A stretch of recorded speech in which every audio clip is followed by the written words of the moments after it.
vrai Vous voyez que nous avons un invité qui est drôle, mais qui n'est pas seulement drôle, M. Modou. Mais je vais vous dire que j'ai comme un immense plaisir de le recevoir ici aujourd'hui pour plusieurs raisons.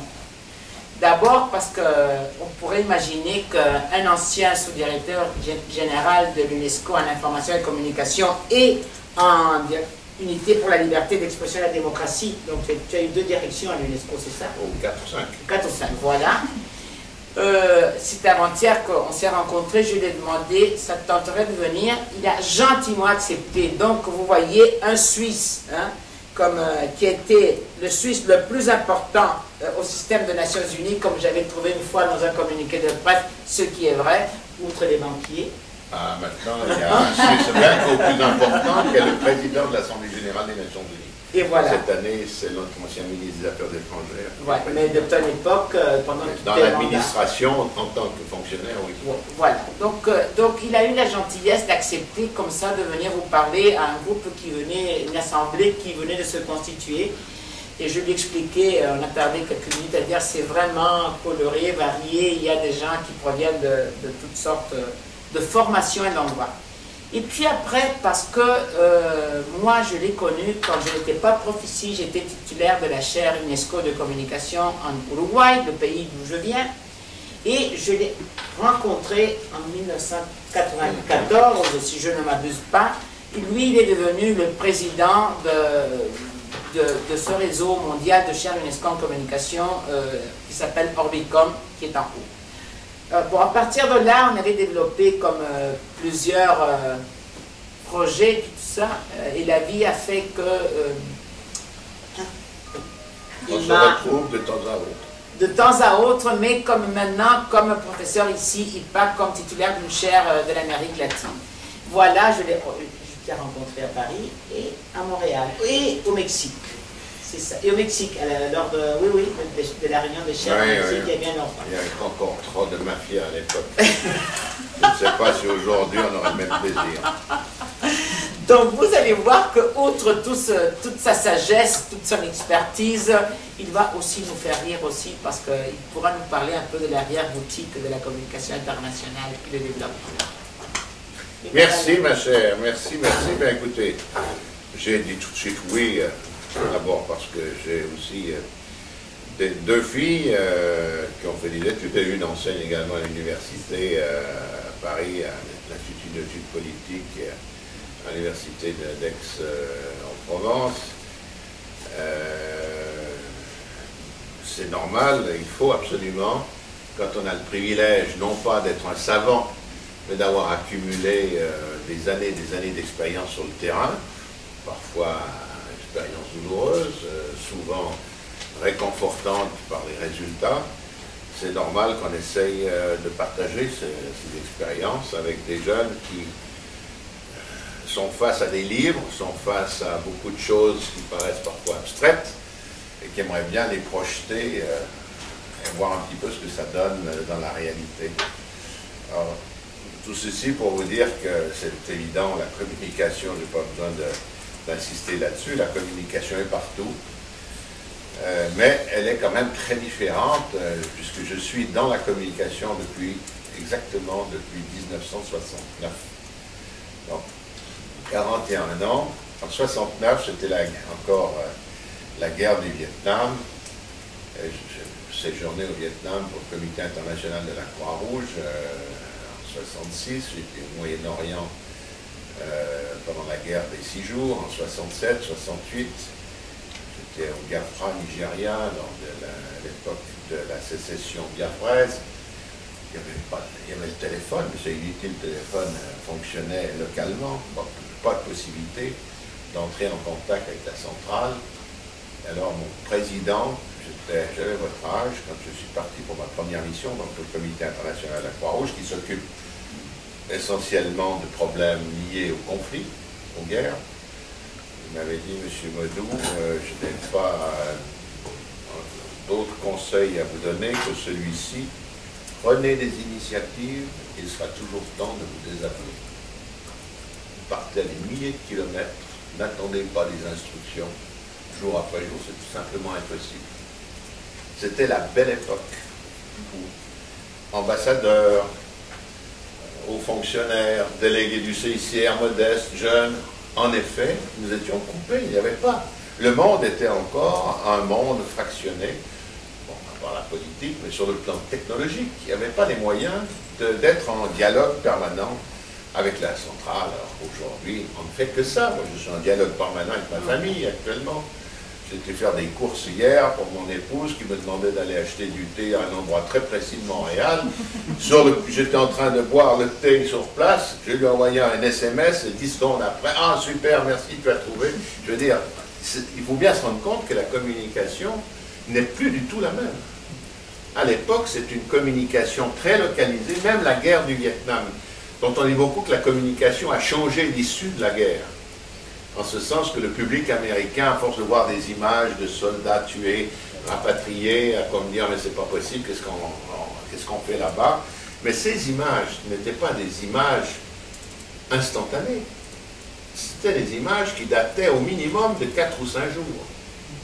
À l'époque, vous aviez des caméramens, encore avec des grosses caméras, lourdes, 35 mm souvent, et qui étaient en train de tourner, qui ensuite mettaient ça dans la boîte, apportaient la boîte à la poste, ou dans un pays en guerre, il n'y a pas de poste, mais apportaient ça à l'ambassade, ou apportaient ça, dans le cas des Américains, à l'armée américaine, mais encore, elle avait la sagesse de ne pas censurer. Aujourd'hui, je peux vous dire que les mêmes bobines vous apportez à la censure israélienne, elles ne vont pas très loin. Et après, il faut développer, là-bas, il faut développer le film, hein, et il faut monter le film. Donc, les images arrivaient plusieurs jours après. Ce qui n'a pas changé quand même l'image qu'on avait du Vietnam. C'était horrible. Et les Américains ont compris, grâce à la communication, ce que c'était.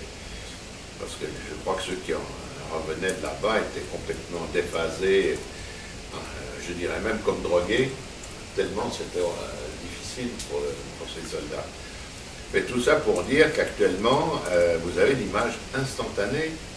Et chose encore plus incroyable, non pas une image, des images et des témoignages oraux ou des textes venant des professionnels, mais grâce au développement technologique, vous avez maintenant des images qui arrivent, des citoyens qui se trouvent sur place. Je pense en ce moment à l'attentat de Bombay, c'était l'année passée, hein, et qui étaient dans la rue, qui avaient leur iPhone ou leur petit téléphone portable avec la photo, puis clic-clac, clic-clac, et hop, on envoie ces photos.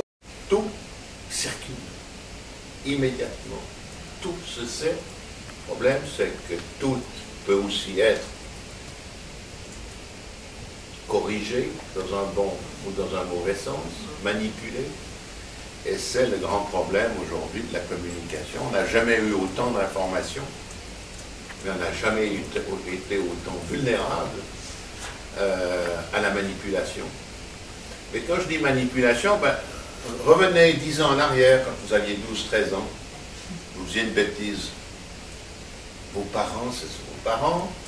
Vous n'aviez pas en tête de les entraîner dans un scénario épouvantable. Vous vouliez simplement faire en sorte que la faute que vous aviez commise soit aussi légère que possible dans l'esprit de vos parents. Donc, vous leur dites les choses de manière un tout petit peu gentille, vous oubliez 2 ou 3 choses, vous rajoutez quelques adjectifs pour montrer combien c'était difficile, etc. Puis finalement, oui, vous avez réussi à créer une attitude chez vos parents qui est sympathique.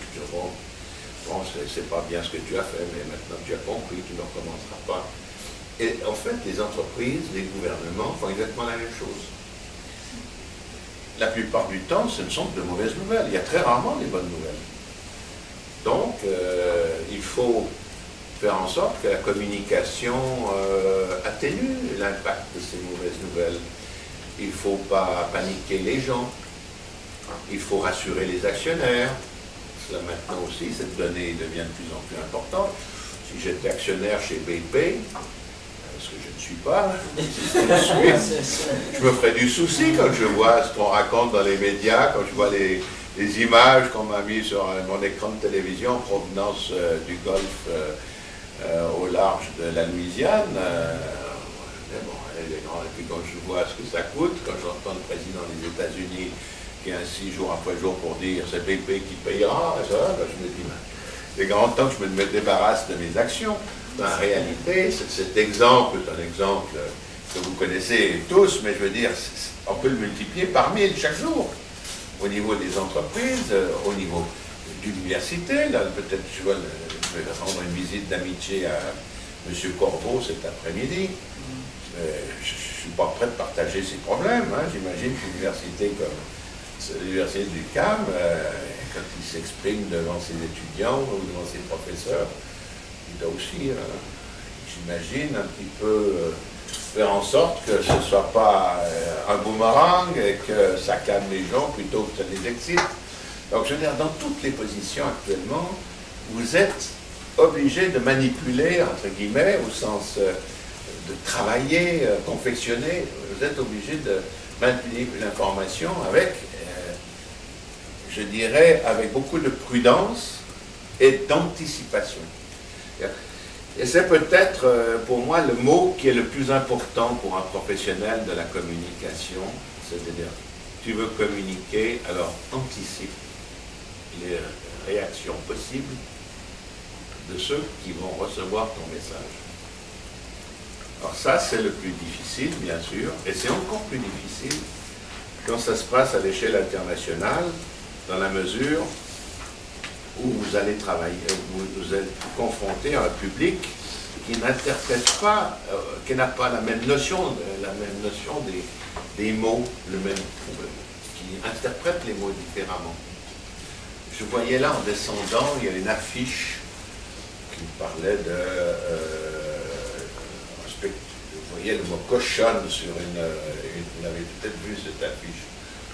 Je dis, mais ici, peut-être au Québec, ça passe. Mais chez moi, en Suisse, on ne pourrait pas se permettre de faire une affiche comme ça, choquante. Et pourtant, il n'y a certainement pas une mauvaise intention. Mais le mot cochonne, chez nous, est un mot vulgaire, d'abord. Et deuxièmement, qui a une connotation, bien sûr, de gendre. Donc, par définition, ça ne peut être que femme. Donc, non, on ne peut pas se permettre ça. C'est vulgaire et c'est impoli. Et je vois ça ici, et c'est affiché, personne ne réagit. Donc ça veut dire qu'un mot, une expression, peut être interprétée totalement différemment.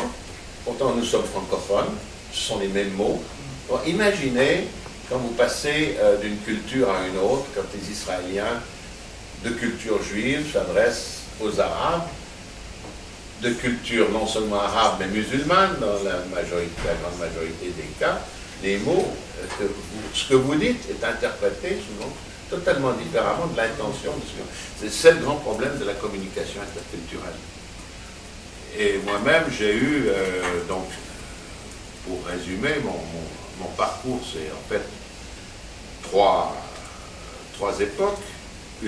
La grande époque de 24 ans, au Comité international de la Croix-Rouge, comme porte-parole et directeur de la communication pendant 19 ans. Alors quand j'entends ce mot-là, ça me donne encore plus de chagrin, mais ça a été c'est un record dans le monde international. Généralement, les hommes, les femmes de communication durent 3-4 ans et ensuite, pouf, ils sont éjectés.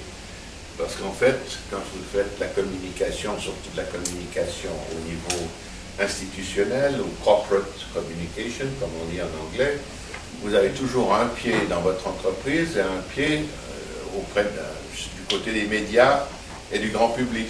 Et vous devez en permanence faire le grand écart et tenir en équilibre, ne pas perdre la confiance de votre entreprise ou de votre hiérarchie, si vous êtes dans un gouvernement ou si vous êtes dans une administration, et en même temps ne pas perdre la confiance des journalistes et à travers les journalistes, la confiance du public.